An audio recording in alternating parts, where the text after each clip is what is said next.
The White House on the museum grounds is the oldest house in Lakin. It was originally the home of Alonzo Boylan and his family. Boylan, an operator and telegrapher for the Atchison, Topeka, and Santa Fe Railroad, moved to Lakin in 1874. He was joined by his wife and 2 children in September 1875, and the White House was completed shortly afterwards. The White House was situated just north of the railroad track and west of Garfield Street. With its coat of white paint, the White House stood apart from the other drab buildings and was familiar throughout southwest Kansas. The largest house in town, it was used for church and Sunday school meetings and other social affairs.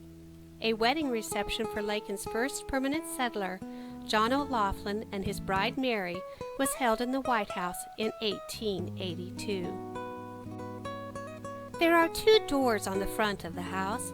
The first opens to the dining room. Inside the dining room, visitors will find a dining table and chairs, a buffet, a pie safe decorated with tin punch designs, and a Clermont pot-belly stove. The china on the dining room table came from the home of John and Mary O'Laughlin. Off the dining room to the southwest is the sewing room.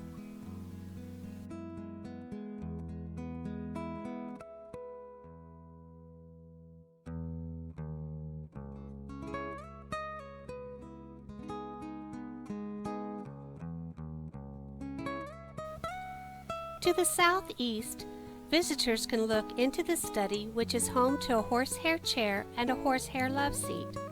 John and Thomas O'Loughlin's hats hang by the entrance, and Thomas's boots rest nearby.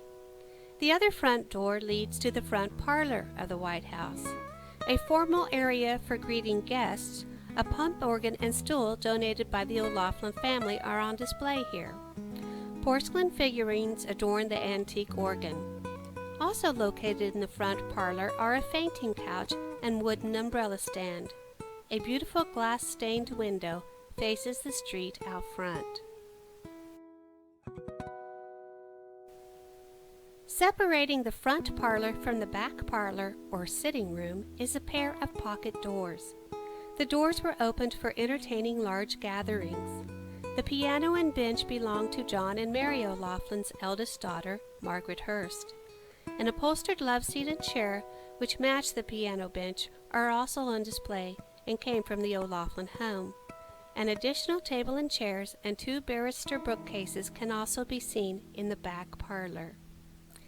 From the back parlor, visitors can make their way back to the dining room or take the stairs to the bedrooms. In the first bedroom is a folding cane rocker, which was brought to Kearny County in 1885. The bedroom set was John and Mary O'Loughlin's and donated to the museum by their granddaughter, Betty Hurst Williams. John and Mary's wedding certificate is also on display in this bedroom, along with their pitcher and wash basin. From this bedroom, one enters into the south bedroom, or children's room.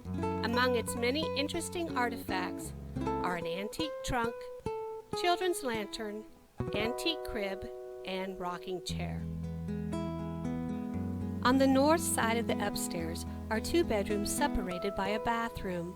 The front bedroom faces Buffalo Street and is decorated with pictures from the O'Laughlin home, a brass bed, and vintage dresser.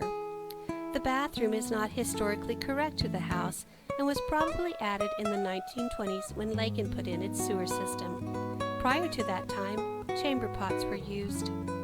The yellow bedroom is at the back of the house. The bed is dressed with a lovely Dresden plate quilt. Entrance to the attic is gained from this bedroom. The attic features a beautiful tongue and groove wooden ceiling. The final room of the White House is the kitchen, complete with a wood-burning stove, hand water pump, and wooden antique icebox. Entrance to the cellar, where canned goods and meat were stored, is through a door in the kitchen floor. The Boylans eventually moved to Colorado, and George Banshee acquired the house.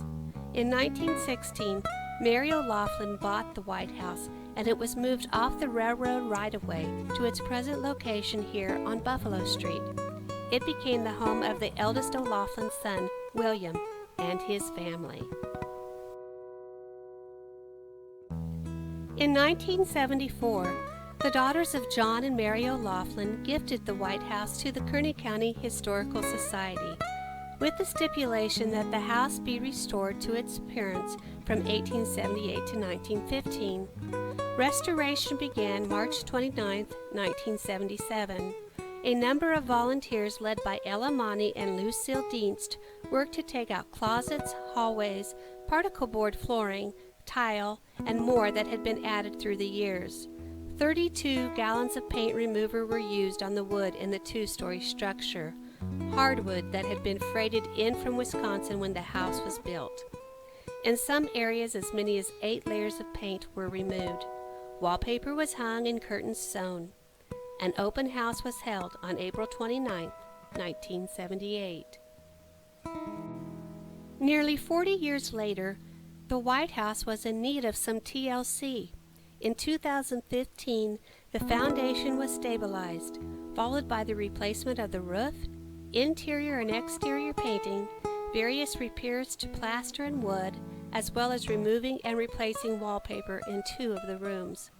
The beautiful structure beckons all to come in and see what domestic life was like in the early days of our community.